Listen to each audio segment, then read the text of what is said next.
All right, sports fans, how's everybody out there doing?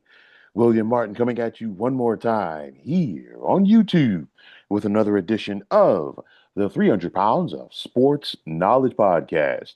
So, it didn't take quarterback Tua Tagovailoa that long to find a new football home, as hours after the Miami Dolphins announced that they were releasing him, the Atlanta Falcons swooped in to sign him. And of course, the Falcons signed Tua to a 1 year deal for just $1.3 million after he spent his first 6 seasons with Miami. And of course, if you are Atlanta, you didn't have to go out there and spend big bucks on Tua, being that the fact that the Dolphins are releasing him and they're picking up the chunk of his salary for this season, so you get him for a song. But nonetheless, we're now looking at a Falcons quarterback room with Tua and Michael Penix Jr. And as far as I'm concerned, the Falcons just went from one mess at the quarterback position to another one. I said this was a mistake, and I got ridiculed for it when it happened. But go back to 2024.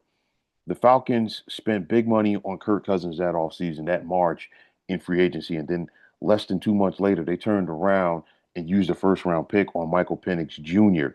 And that fiasco just cost Terry Fontenot his job in Atlanta as a Falcons GM. And of course, the head coach, Raheem Morris, got his walking papers as well. And now, right after the Falcons just released Kirk Cousins, they're right back to square one because we have seen this tried and true formula before when it comes to bad franchises in the National Football League, which is to go out there and make a bad situation worse. You look at Michael Penix Jr., a guy who a first round pick was used on. His future, as far as I'm concerned, in Atlanta is in limbo because he only has 2 years under his belt with the Falcons, but now he's going to be dealing with the front office where nobody there, is attached to the hip at him, with him rather, and the head coach as well. So you think about Michael Penix's injury history. This is now his third ACL surgery in 8 years of playing organized football. But the Falcons' alternative to this is to bring in a quarterback in Tua who has a long and scary concussion history in the National Football League.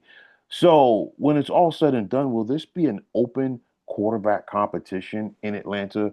Will it be Penix's job to lose, or will it be Tua's job to lose? Well, I'll say like this: if you're Tua, you're not going there to be a backup. And it's one of those where obviously Michael Penix feels like he has what it takes to start. So I think it's going to be an open competition, and the best quarterback is going to go out there and play. But nonetheless, the Falcons to me are the joke that keeps on giving because they're entrusting their new head coach, Kevin Stefanski, the former Cleveland Browns head coach, who was such a great character, judge of character when it came to his quarterbacks. Now you want him, and you're going to entrust him rather to decipher from this mess that you have created to figure out who is going to be the starting quarterback for Atlanta this season. Good luck. Okay.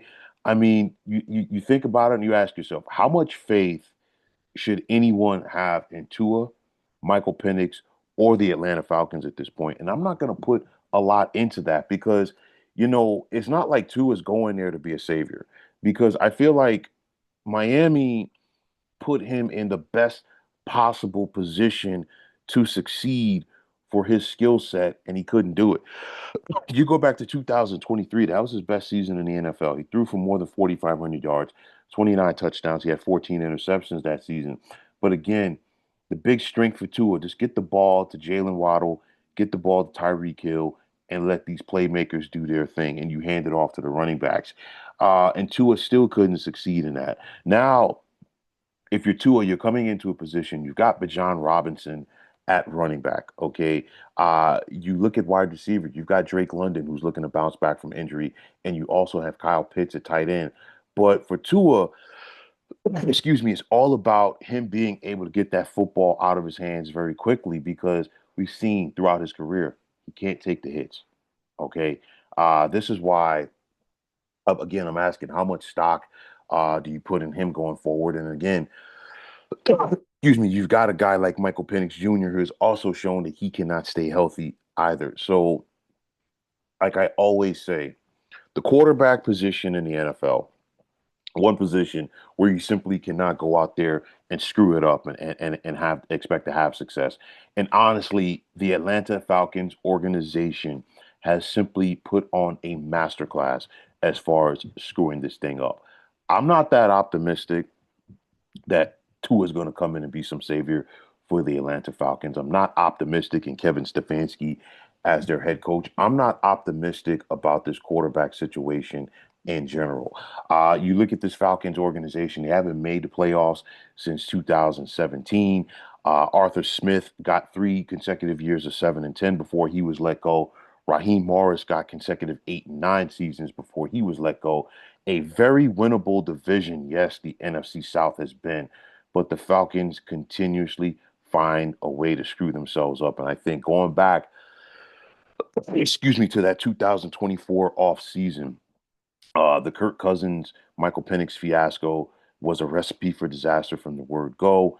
And the Falcons were found a way to move on from Kirk Cousins, eat that money, and now you're going to bring in Tua. Clearly, you're bringing in Tua for the cheap. You've got a quarterback who you brought in the first round, who, of course, nobody in this organization now was a part of that draft, and you've got to figure it out. Good luck. That's all I can say because I'm not optimistic that Tua is going to come in there and be anything different than what he was in Miami. And I'm not optimistic that the Falcons are going to show any signs of improvement at the quarterback position.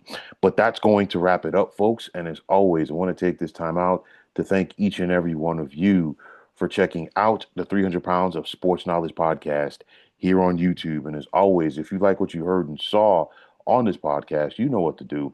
Just hit that like button as well as subscribing to the channel. And like I always say, it's greatly appreciated.